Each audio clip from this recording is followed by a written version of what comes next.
మధ్యకాలంలో మనం జూన్ 28వ తారీఖు నుంచి రాష్ట్రంలో అనేక రకాలైనటువంటి పరిస్థితులు దళిత క్రైస్తవ శంకారాం మీటింగ్ దగ్గర నుంచి చూస్తే ఒక పథకం ప్రకారంగా ఒక ఆర్గనైజ్ చేసి కార్యక్రమాన్ని రూపొందించి ఈ రాష్ట్రంలో ప్రశాంతమైనటువంటి వాతావరణం ఉండకూడదన్నటువంటి ఆలోచనతోనే దళిత క్రైస్తవ శంకారాం అనేటువంటి నామకరణను పెట్టి ఆ యొక్క వర్గాలకు అన్యాయం చేసే దిశగా జడా శ్రవణ్ కుమార్ గారు మీటింగ్ ఏర్పాటు చేయటం, ఆ మీటింగ్లో రావణ్ అనేటువంటి వ్యక్తి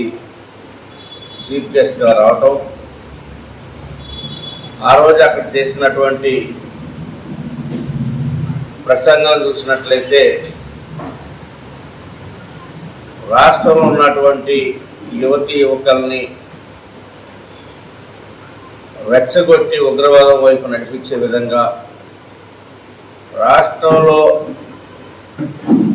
లా అండ్ ఆర్డర్ ప్రాబ్లాన్ని సృష్టించే విధంగా,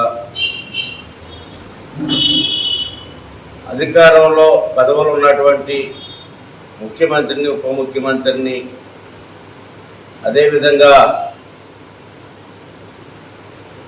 చట్టసభల్లో ఉన్నటువంటి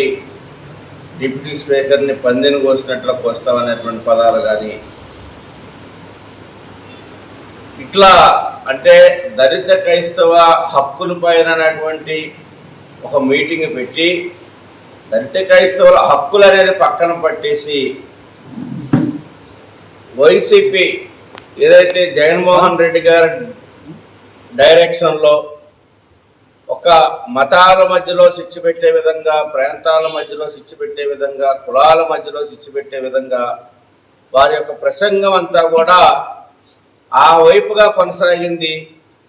దాని మీద రాష్ట్ర వ్యాప్తంగా అనేక రకాలైన ఆందోళనలు జరిగింది. దాన్ని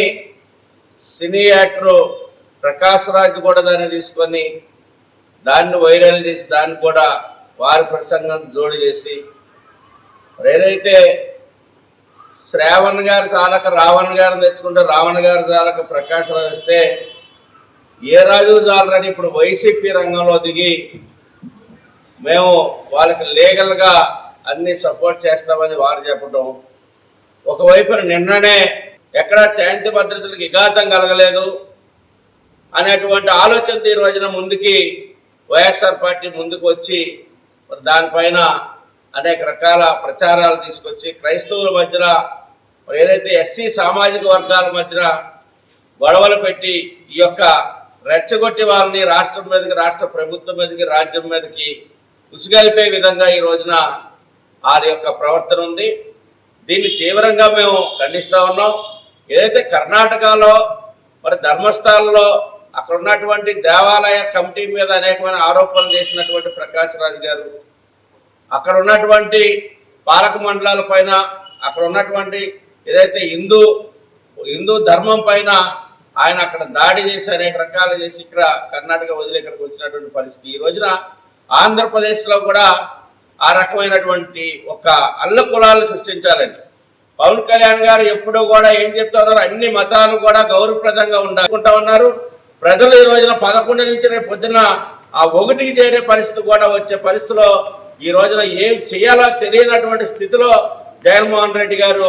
ఆయన నాయకుల్ని, ఆయనకు అనుకూలంగా ఉన్నటువంటి కొంతమంది వ్యక్తుల్ని మత పెద్దలుగా తయారు చేసి ఈ రాష్ట్రం మీదకి వదిలేటువంటి పరిస్థితి, వెనక నుండి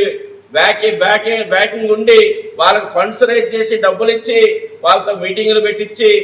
ఇక్కడ రాష్ట్రంలో ప్రశాంతత లేకుండా చేయాలన్నటువంటి ఆలోచన ఏదైతే ఉందో రాష్ట్ర ప్రజానీకం తిప్పుకొట్టాలని చెప్పేసి ఈ సందర్భంగా జనసేన పార్టీ నుంచి, ఏలూరు నియోజకవర్గం నుంచి వారు చేస్తున్నటువంటి దుశ్చర్యల్ని తీవ్రంగా ఖండిస్తున్నాం. ఇక్కడైనా ఇట్లాంటి విధానాలు మానుకోవాలని చెప్పేసి వైసీపీకి వారి యొక్క అనుచర వర్గాన్ని హెచ్చరిస్తా ఉన్నాం.